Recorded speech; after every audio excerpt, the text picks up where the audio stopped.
Welcome to another episode of the Ryan and Goodman podcast. I'm Jeff Goodman. He is Bob Ryan, and we've got plenty to talk about, Bob. But I want to start on kind of a somber note. And you and I are obviously here in Boston, and we lost one of a rising young star in the game of basketball, and that is Terrence Clarke, who passed away last week in a car accident out in L.A.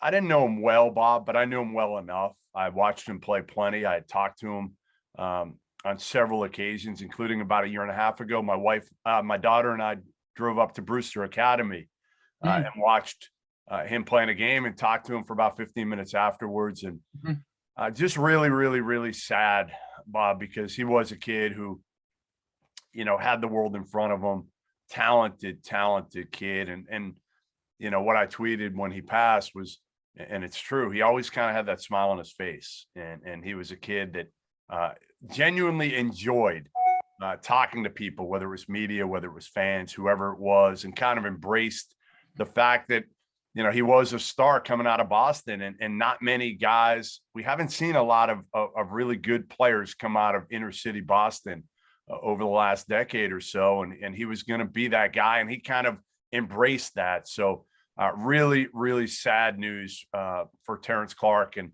obviously condolences to his family.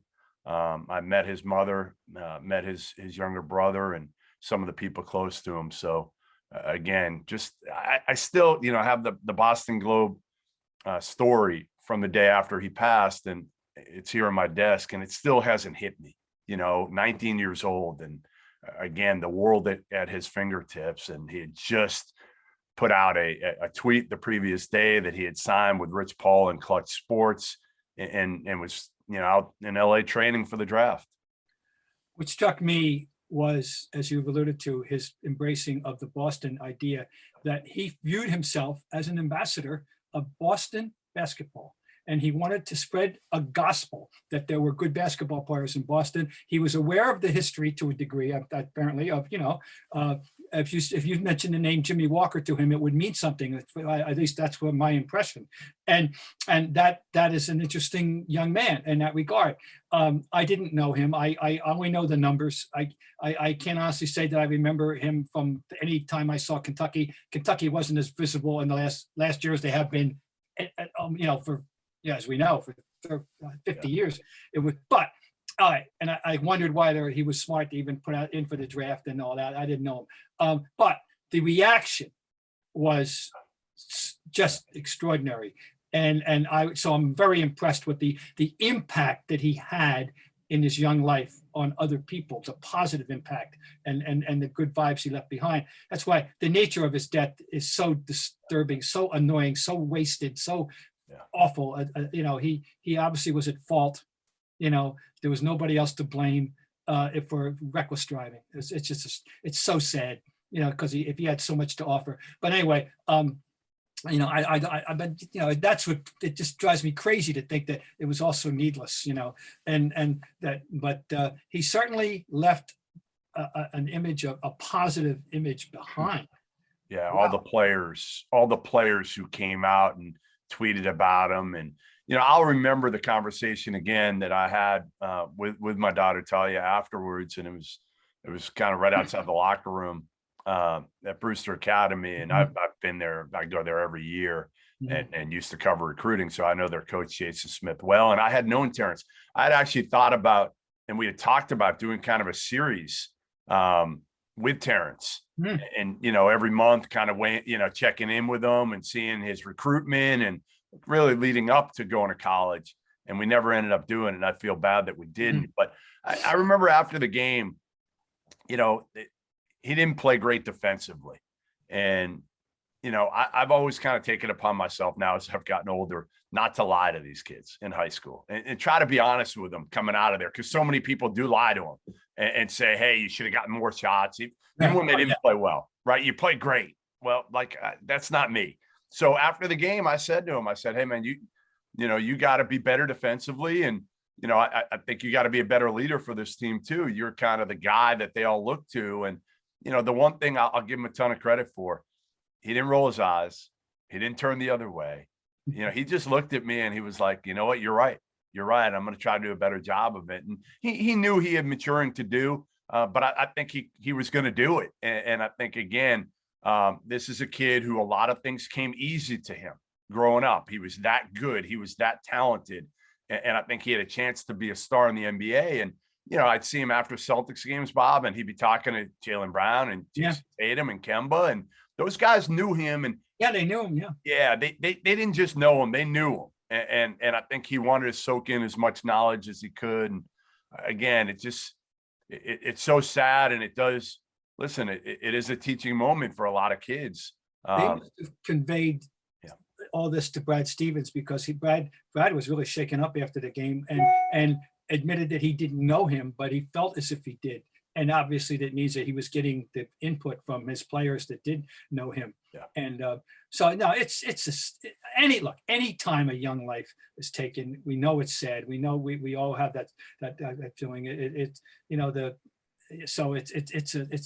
This one happens to hit home because he's a Boston kid, and we both very proprietary toward Boston. And my condolences, of course, to the family, and it's just, but I just hope that the fact that the nature of his death it strikes home with all kids. Yeah, don't speed. I mean, we've all done it. There's nothing to do with being an athlete. It has to do with when you get behind that wheel, you can't go crazy. Yeah, no doubt. All right, on to a little bit brighter things, and we'll talk about another former Kentucky player, somebody who's done an unbelievable job and now has help in Phoenix, and that is Devin Booker. Oh, yes. It felt like he's been doing it by himself the last couple of years, and obviously he was overmatched as a young, prolific scorer in the league. Now he's got some help by the name of Chris Paul, and man, that duo right now, they ended the Knicks winning streak last night. Not only that, but they've got a team right now that I think is capable of going deep in the playoffs and maybe to the NBA Finals. I mean, could you see it? We have a recent analogy, would be last year's Miami Heat, in terms of the level that you view them at a certain point in time, and then look and see what they were able to accomplish. And I think they maxed out, right? Yeah. They maxed out. There was a tremendous achievement. If the Suns can emulate that, it would be a tremendous achievement. I still am hesitant to go that far. I will certainly put them in the category of a tough out. They're going to be a tough out. They're serious. I watched them the other day, and there's no question that they're a serious team. And by the way, and everybody's got injury and sickness and those, we know that. But the fact is that their depth will be improved. I assume that they will get Crowder and Saric back eventually. And they're playing without them right now. And where they're going to need further depth, I think. But the Chris Paul phenomenon, I think we've talked about this a little bit. I have the mea culpa, goes all the way back to when he was at Wake Forest, because I saw him and I wasn't that dazzled. I never, ever would have projected Chris Paul into a Hall of Fame player, one of the great handful of point guards of all time, which he is. When I saw him in college, I'm sorry, I didn't see it. Great, but anyway, what he's done with and the impact he's had, we can't even imagine what the locker room impact is, what the mentor impact is. We assumed it's got a lot to do with everything that's happening with Phoenix, in addition to the tangible fact that the guy can still play at a high level, as the Knicks found out in the last minute or so of the game last night.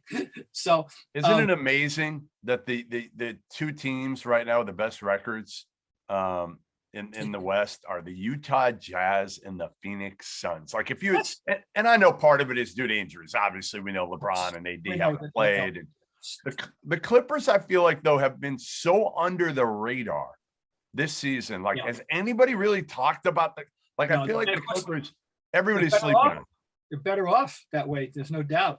Yeah, no, they're right. You're right. They're quietly skulking, around, and they're going to be hurt. Oh, they're going to be heard from. There's no doubt. Right. But the focus has been on Utah all year from start, and start to finish, and so start to this point. I mean, and of course Phoenix, but the Phoenix, you have to go back to the bubble and the 8-0, and the fact that it meant something. I think there's no doubt. And but you mentioned Booker. We love talking about Booker. I go back. I'm sorry. I'm holding John Calipari responsible to eternity for not playing him more. They would have won. John, you would have had another championship. You had to play those Harrison twins. Really? Oh, really? It was Booker and Ulis. It was both. Remember, the kid Tyler Ulis was better than the Harrison twins for that team, and instead he was somehow married to playing too many guys. And the Harrison twins. He was so proud of himself. And I speak as a friend, as a good acquaintance of John. I like John. I mean, so believe me, I'm not. But boy, Booker, he's an elite player. Period. He's an elite player. Well, they fit together, right? I mean, that's the thing with his son's team, that James Jones, which I didn't think ever he would figure this thing out. I mean, his drafting has been head scratching to some degree, taking Cam Johnson really high when people thought he was a second rounder. He took him in the middle of the first round. But ultimately, you had Booker, you inherited Booker, who's an elite level player. You drafted Ayton, who again, now you look back on it and say, well, you shouldn't have drafted Ayton, but ultimately he's still a pretty darn talented big. So you've got your point guard, your wing, and your big, and you filled it in with guys like Mikal Bridges, who can really score, 3-and-D guy, and Cam Johnson, who can really shoot. And you've just got and those guys know their role. They accept their role. Jay Crowder, when he comes back, will accept his role. But ultimately, Chris Paul, I don't know if you guys and we've talked about this much, but I really haven't gotten along with Chris Paul over the last few years. We'll tell that story at some other time. Yeah, okay. It was involving a story I wrote on him and Donald Sterling years ago. But I respect the hell out of him, because what Chris Paul does is he brings it every single game, every single practice, no matter what. He conducts himself like he goes on the court and it's game 7 of the NBA Finals, no matter when he goes on the court. And I think that rubs off on these other guys, Devin Booker. You can't take a day off. You got to show up every single day, where maybe when he was younger, he didn't know who were his role models, who were his leaders to learn that from. So I think ultimately that's where Chris Paul, it comes into play as much as anything. However, Bob, as we know, the knock on Chris Paul has been what? Just they don't advance. He never gets deep in the playoffs. Right. Can he do it? Is it going to be the same old story, Bob? Yeah. Well, yeah. Well, to be continued. We don't know. But right now, based on what the way they're playing now, you'd have to say that nobody's going to be looking forward to playing the Phoenix Suns in the playoffs. No. That's all. Period. No, that's a measure of respect, and that's very good. I feel like it's now where we didn't think it was going to be this way, but now we're looking at, what do we got? 3 weeks left in the season, something like that. Yeah, right. And LeBron's still not on the court. And are we now at a point or do we just think he's going to come back in the next couple of weeks? And now again, LeBron's not young anymore. So I don't know. Is it going to take him more time? Is he going to be back to what he was again? Or, KD's done it, right? KD has been the model of he's not as old as LeBron, but he's in his early 30s, and he's just come back from major injuries, like nothing happened. Yeah. Well, he is a phenomenon in that regard. And I got myself and set off a little Twitter thing, which I deliberately did it on purpose to see what kind of reaction. Did KD come at you? Did KD? Oh, no. I was praising him. I said that some people, there's a certain few people that for whom the game looks so natural and easy, it flows out of them.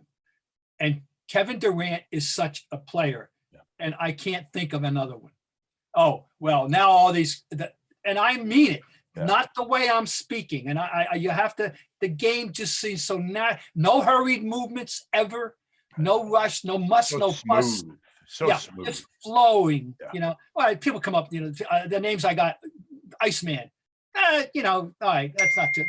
The game, I can understand you saying that. Yep. But somebody, the people say, "Oh, Steph, hey, all that dribble, that's work." I'm sorry, that's his game. A lot of herky jerky, right? That's work, and that's not an insult, and it doesn't mean to imply that that Kevin Durant doesn't work hard. He makes it look easy. the game is just he can dribble. He can take one dribble when he gets it and just rise up. No, I mean, he just floats.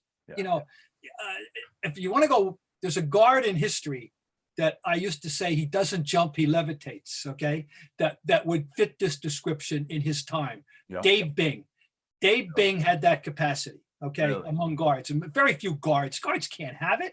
They got to dribble, they got to do that. But Dave Bing did. You know, he was and he was a hybrid. You know, he was not really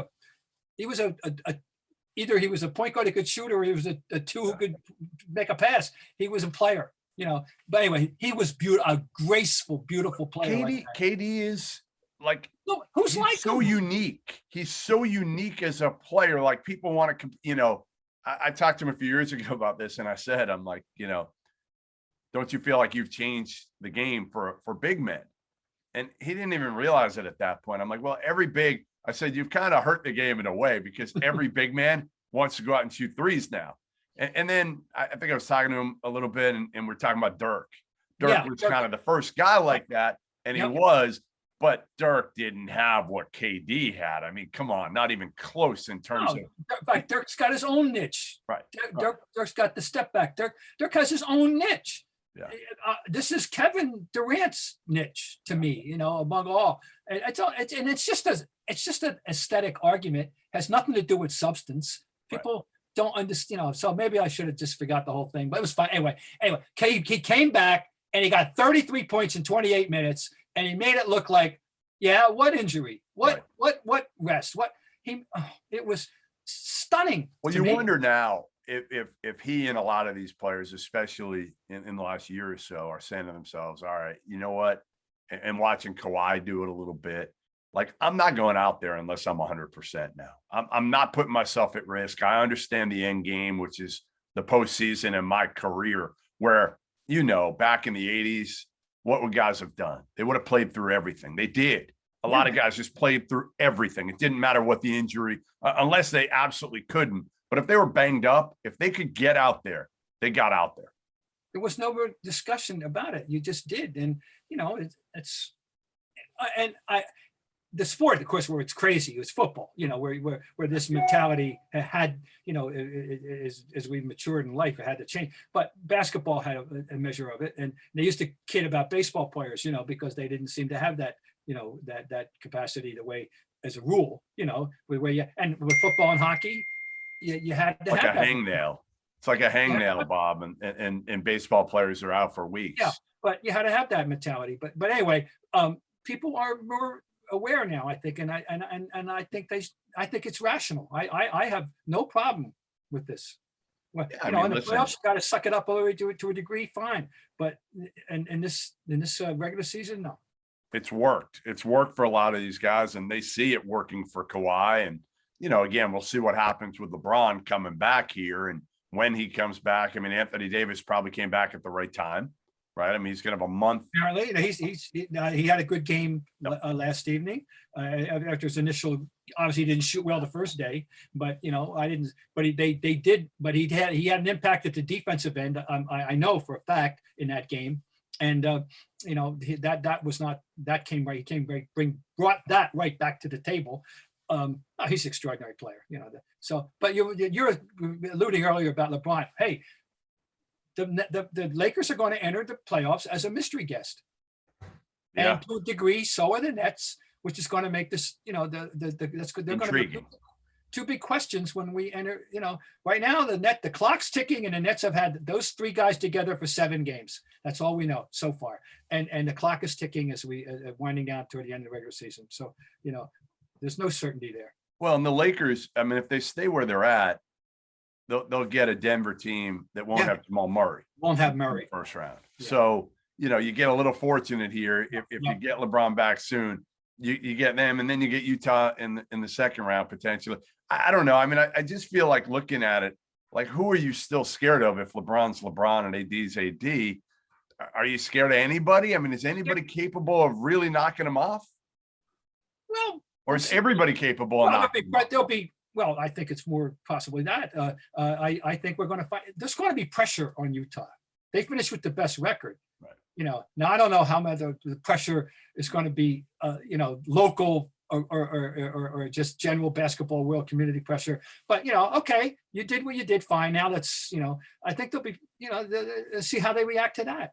So if you have it to down. handicap the West to me right now. Give me the Bob Ryan power rankings right now in the West. Well, I would have to say Utah won. All right. So going into the playoffs, you're telling me. Well, you're telling me. Wait. Bet your house on it, Bob Ryan. Bet your house right now. on it. Okay. No. Who's your money on? All right. Of the known quantities, Clippers. Clippers won. Yeah. Okay. All right. Well, depending on health, though, obviously. I said the Lakers are a mystery guest. So you're going Lakers 2. As long as LeBron comes back, Lakers are 2. Yeah. And then I have to go. Then I got to go. I would have gone Denver if, but you can't do that. So we got to go with Utah then. We got to make them see. I don't know how deep I want to go with this. I haven't. You want to go Phoenix 4? I'm just want to think if I'm ignoring someone that I shouldn't be ignoring. But not Portland. No. Dallas. No, not Dallas. Not no. All right. So I'll go. Yeah, I'll go. Dallas or Denver. Yeah. Well, Denver with Murray, I might have had them too. But all right. So that's your West Conference power rankings 1 through 4. We got Clippers, Lakers, Utah, Phoenix. Now do it in the East, Bob. Do it in the East. 1 through 4. I mean, the Nets are such a. I'll go Nets. I'll say it's going to happen. All right. Nets. I'll go Nets. 2. I'll go Nets, Sixers, Milwaukee, Miami. Yeah. Listen, I'm kind of with you on that one. Like I don't have a problem with the East. I would still say 1 for me in the West. As long as LeBron's on the floor, I'm going Lakers in front of Clippers. Now again, you need to see it, but I'm assuming he's going to be back with, a week under his belt, and LeBron's LeBron. Yeah. I don't, and I do think it's going to be, again, like, health is going to determine this year as much as anything. We said it last year, right? Like the Lakers were healthy when it mattered last year. Yeah. They were healthy. Most of the teams were actually healthy down the stretch last year when it mattered. I don't know if that's going to be the case this year. I feel like this year is just different. Maybe guys are pacing themselves. It just seems like more guys are banged up, taking time off. I mentioned that, and Simmons just came back last night after a lengthy, and so he's got to get back in. It's going to be a lot of. There'll be some weird stuff will happen there, but I want to see what happens to Utah if they get down 0-2 or 3-1 or something. I just don't trust them. Yeah, I mean they got to show us. I just don't. I don't trust them. I can't believe they're 44-17. Like I can't. I just don't. But again, so much of it this year is about a team like Utah is playing like every game matters, and they've had their guys for the most part this year. Yeah. And now Mitchell's a big key, obviously. I don't like 7-game series. Who are you taking, Phoenix or Utah? Like, aren't you taking Phoenix? No. Well, they're fresh in my mind. That they lost to the Nets, but that was a good game for about 40 minutes, and then the Nets asserted themselves, and then Phoenix won in New York last night. I mean, I would. Yeah, it's a toss up. Yeah, I'll go Phoenix in my West Coast power rankings. I'll go Lakers, Clippers, Phoenix, Utah. Okay, all right. I'm not going to put up a big fuss. I think it's going to be fun, though. I actually am looking forward to the playoffs this year, and I didn't think that would be the case. It's almost like a silver lining in a way that LeBron has been out, because if he hadn't been and the Lakers are tearing it up, it's just kind of like that. Okay, ho hum. They're going to win another one. They're going to find a way. Now at least you've got questions there. You got questions with the Nets because, again, Harden, who knows how he's going to be when he comes back, and are KD and Kyrie enough? And those dudes, Harden's hurt. We know KD and Kyrie's track record of injuries. You never know if you're going to get them every night. So I think, again, you've got a lot of question marks going into the NBA playoffs. I can't wait till it gets here, to be honest. I can't wait. All right, let's. We would have been in them in the better days. We would have been in them already. Yeah, no doubt, no doubt. All right, so what else? Let's talk about a little bit about college basketball now. We don't have to go into a lot, but a little bit about the transfer portal and all these kids that are declaring for the draft right now. So you got about the numbers somewhere. I haven't counted it in a week, but it's got to be 1,300 plus right now. Scholarship kids. I can't wrap my head around that. I'm sorry. I mean, this whole change in the world, the way the world is now in college basketball, the transfer portal thing, it's hard to wrap my head around how anybody can be comfortable coaching at the high level in that top 100. No choice. You know, I know. Not even high level. How about the mid majors? Every when you're being disrupted.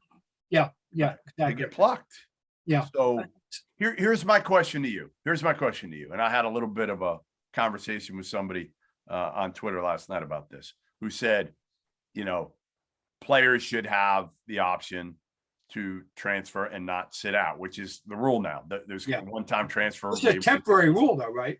No, it's going to be forever. It's going to be in there. Now you can only do it once in your career. Okay, that's the thing. Yeah. Okay. Yes, I understand. But you can do it at any point. You don't have to sit out. Yeah. Okay. So, you know, the big thing for me is it's good for the kids, Bob. It's obviously good. Why should the kids have restrictions? I understand that thought process. The only thing I'll say to that is what's good for the kids doesn't necessarily mean it's good for college basketball and the fans who are going to have a complete revamp of their team for the most part, other than teams like Belmont who return everybody next year. But a lot of teams are going to be completely new. And the other part of this that people aren't going to talk enough about is with that turnover, which I think is going to be like 50% or above overall in college basketball for every team, you're going to have poor quality of play early on in the season, maybe even beyond early. It might bleed into the conference play. Who knows? So I just, what's good for the kids doesn't mean it's good for college basketball. I'm just not comfortable with the whole thing. And I'm wondering what the fallout's going to be. And even my own personal reaction, as you said, I'm a fan of the sport. It's meant a lot to me. My two foundation sports on my whole life work of being a sports writer were Major League Baseball and college basketball. Yep. And as you know, I was introduced to the palestra 3 years before the Big Five was even formed. So that's the been at this a while. Yes, that's my roots. Okay, yep. And I'm very proprietary toward college basketball, and I'm saddened. I'm uncomfortable. It's forever altered and not in a good way. This isn't. I'm sorry. I understand. You know, to a degree, but I would have to say this: when you say that you understand the kids have a right to, well, some have more of a right than others. Some. How many of what percentage of them, Jeff, do you think? And I don't expect an answer. I'm being rhetorical here. But what percentage of these transfer kids are simply impatient, unrealistic about their circumstance, and you know, and just didn't have the stick-to-itiveness they should have had where they were, you know, as opposed to kids who have a really legitimate reason, you know, that they need to want to transfer. I'd like to know the answer. Because I'm not comfortable with this at all. You know what the crazy part is that there are a bunch of players now, believe it or not, that transferred. Like a kid named Kevin Marfo, he was at Quinnipiac, transferred to Texas A&M, and now he's transferring back to Quinnipiac. There were like 7 or 8 of those kids. Is that right? We should try to do that. We should try to get. Maybe I'll try to get a podcast. Try to get a couple of these kids. That's interesting. It'd be interesting, right? Yeah. No, this is interesting. You know, it's such a complicated thing. And of course, you talk about the coaches and the escalation and the money. You know, I keep going back when I was at Boston College. Bob Cousy, who took us to 2 NCAAs and 2 NITs when that really meant something in my 4 years there, was making $12,000 a year. Now, John Wooden retired in 1975, and I know for a fact he was making $35,000. And you know, so. Where we are, it's just so unimaginable what's happened, and you know, the money. I don't like it. I'm not saying I like it at this point, but I do. Here's why I think they did it. A big part of the reason that the NCAA allowed this is because they want to be able to say with name, image, likeness, well, look, we gave the players the one-time transfer waiver. So we're going to put up some guardrails with name, image, likeness. They don't, you know this, they don't want to pay these kids. They didn't want to do anything for name, image, likeness. They had no choice, but they're still going to fight it. And this is just a mess right now because you're going into a point when some of these states are going to allow kids to get paid for name, image, likeness. Yet there's no universal law in place or situation in place for the NCAA where, like, by now they should have this done. You shouldn't be dealing with each state. They moved a glacier-like way. It's painful right now. Well, the whole concept of the NCAA, I mean, let's come back in 10 years and see, or 5, see where they are. I mean, I don't know. I mean, people have been hinting about the dissolution of it and the whole start from scratch nature, possibility of college sports. I want to go back and preach. I'm mounting the soapbox again, just for the sake of, for the hell of it. But no other country does this, and we're the only country that does this. That it has its institutions of higher learning provide entertainment for the masses, which is what big time college sports are. And we have to come to grips with the illogical nature of it, quite frankly. So there we go. I mean, listen, something needs to change here, and it probably starts with getting Mark Emmert out of there for the NCAA. I mean, how he's been protected this long is absolutely mind-boggling, but it's a good old boys club, and former school president, other presidents protect them, and ultimately there needs to be a change in leadership now, like immediately, to try to figure this thing out, or else, it's been talked about for years. Jim Calhoun was the first one to tell me, probably 10 years, 15 years ago. He was like, you know what, the big boys, they're going to break off. They're going to break off from the mids and the lows, and I think this one-time transfer rule is going to even heighten that, because all these guys feel like now they're just, single A or double A schools, and every good player, they're going to lose for the most part. Even if you have a great relationship with that player, well, if you're in a mid-major or low major and a Kentucky, a Duke, even a, Kansas State comes calling, well, how do you tell that kid, all right, stay here? If he's been there 2-3 years, how do you tell him? I mean, honestly, like, if you're that kid, you're probably, Bob, saying, you're the coach of that kid, go take a shot at it at this point. Play high major basketball. If they were to do that, that would be the complete parallel to what the European soccer world was going through with the 12 power guys, right, forming their own super league. Fascinating. Hey, what do you think of your boy Kevin Love last night? I'm so disturbed by it because, number one, anytime he does something irrational like that, you worry a little bit due to his documented history. See, I don't think you worry. I just think it was Kevin Love. Right. I've known Kevin Love since he was. I want to like him. I want to like him. I always want to like his game. I want to like him. What he did was pick a indefensible number. It was indefensible. It was unprofessional, right. and insulting. He basically just threw the ball, inbounded the ball. I urge people listening, go YouTube it or go Google it. You'll find it very easily.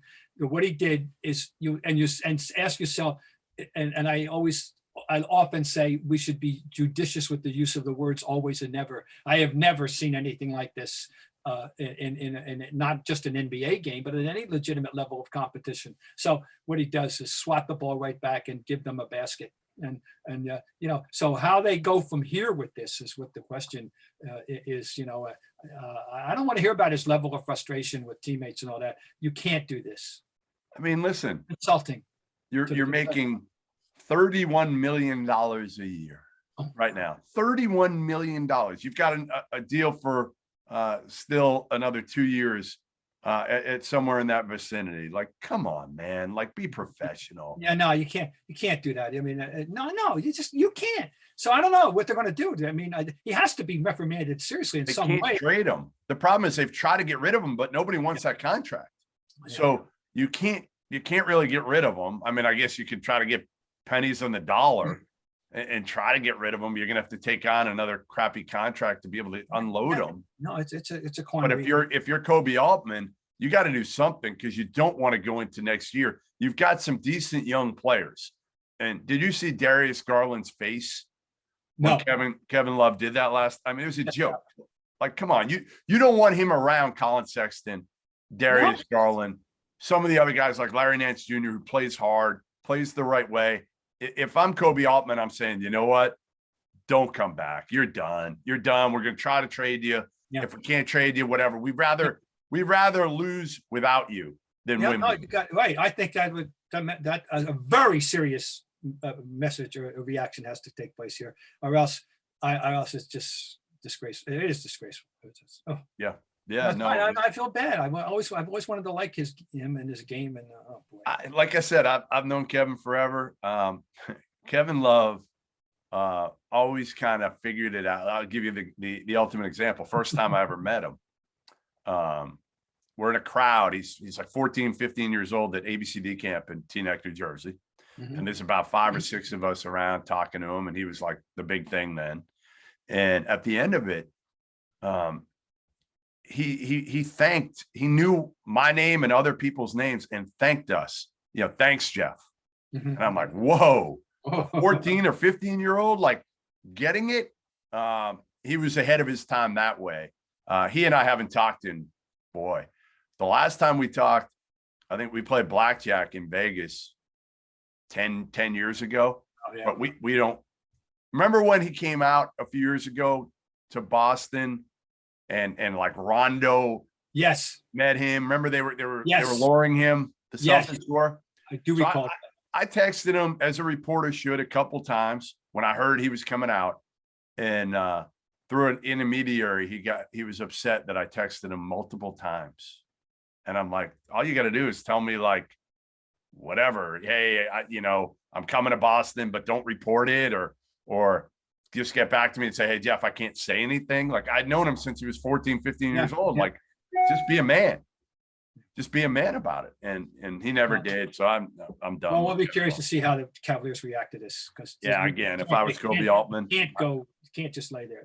I'd wash my hands of them, because again, you want those young guys to have good role models in that locker room. I mean, they're trying to figure that team out and see if they can get them where they're competitive again. But man, for $31 million, I'd play hard. I'd lock in and play hard and do it for the pride as much as anything else. Well, people, you got to go check this one out. You've never seen anything like it. Hopefully we will not be talking about that again next week, Bob. Thanks to everybody for joining us. Another episode of the Ryan and Goodman podcast. We will be back next week. Make sure to watch the pod on our Twitter accounts. Make sure to download the pod and listen to it on iTunes, on Stitcher, wherever you listen to it. And give us your feedback as well.